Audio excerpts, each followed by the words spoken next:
वो बिंदी वाली में आप सबका एक बार फिर से स्वागत है। तो चलिए सफ़र की शुरुआत करते हैं दीपक मशाल की लघु कथाओं से। और आज का शीर्षक है जिजीविषा।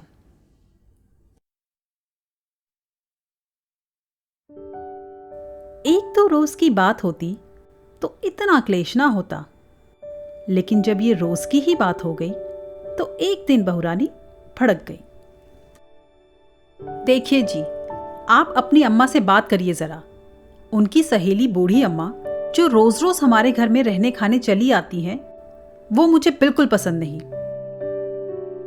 लेकिन कविता उनके आ जाने से बिस्तर में असक पड़ी अपनी अम्मा का जी लगा रहता है।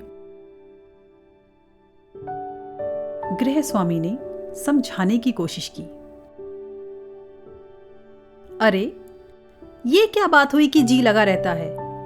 आना जाना भर हो तो ठीक भी है, मगर उन्होंने तो डेरा ही जमा लिया है हमारे घर में। स्वामिनी और भी भड़क उठी। दूसरी ओर से फिर से शांत उत्तर आया। अब तुम्हें पता तो है कि बेचारी के बेटों ने घर से निकाल दिया। ऐसी सर्दी में वो जाए भी कहां? गजब ही करते हैं आप। घर से निकाल दिया तो हमने ठेका ले रखा है क्या उनका? जहां जी चाहे जाए, हम क्यों उन पर अपनी रोटियां बर्बाद करें? मामला बढ़ता देख हार कर गृहस्वामी ने कहा,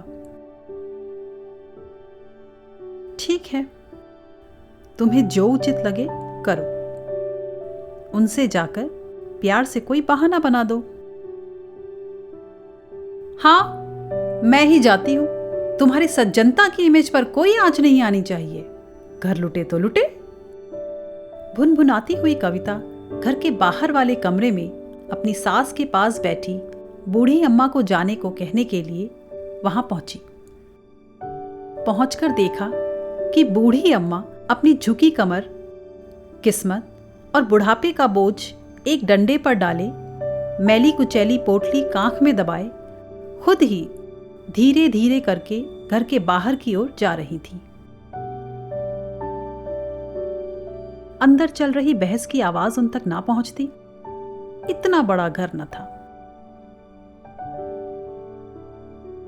आंखों में आंसू भरे उसकी बेबस सास अपनी सहेली को रोक भी न सकी।